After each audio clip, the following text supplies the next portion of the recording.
Here's where the story becomes hell, not in the sterile corridors of power, or the documented prisons, but in the places that officially never existed, the places that lived only in the whispers of those who survived them, and the nightmares of those who did not. To operate beyond any law, beyond any possibility of oversight or accountability, the SNI built what researchers now call double basements. These were secret torture chambers, deliberately established outside all official government and military facilities. They were designed for one purpose: to be completely deniable, a black hole in the map of the state where individuals could be disappeared without a trace.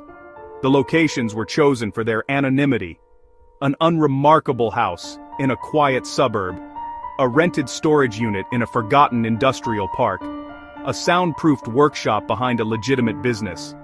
Inside these mundane shells, a meticulous scientific hell was constructed. Walls were lined with acoustic foam, not just to muffle screams but to create a dead space, an unnerving silence. Floors were fitted with drains, rooms were filled not with crude instruments of pain but with sophisticated equipment, medical restraints, complex wiring for sensory manipulation, and recording devices to study the very process of a mind-breaking. Inside them, the goal was not merely to extract information but to systematically dismantle a human being.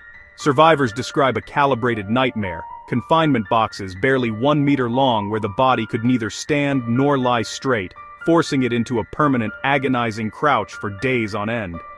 Simulated executions, repeated so many times that the mind could no longer distinguish rehearsal from reality.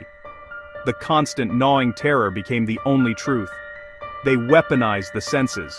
Strobe light patterns were engineered for sensory collapse, inducing seizures and hallucinations.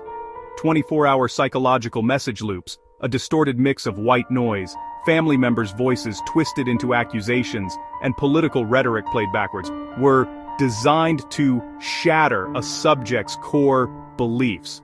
One survivor paraphrased the experience: "They don't just want you to talk, they want to reach inside your skull, pull out your soul and replace it with their own noise.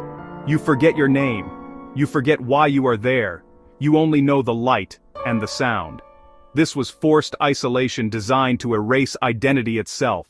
They called the most extreme of these programs the Black Aquarium. It was a state of total sensory deprivation. Victims floated in a void: no time, no light, no sound, no human contact, nothing to anchor the mind. In the Black Aquarium, there was no past to remember and no future to hope for. There was only an endless, floating present. The self, unmoored from reality.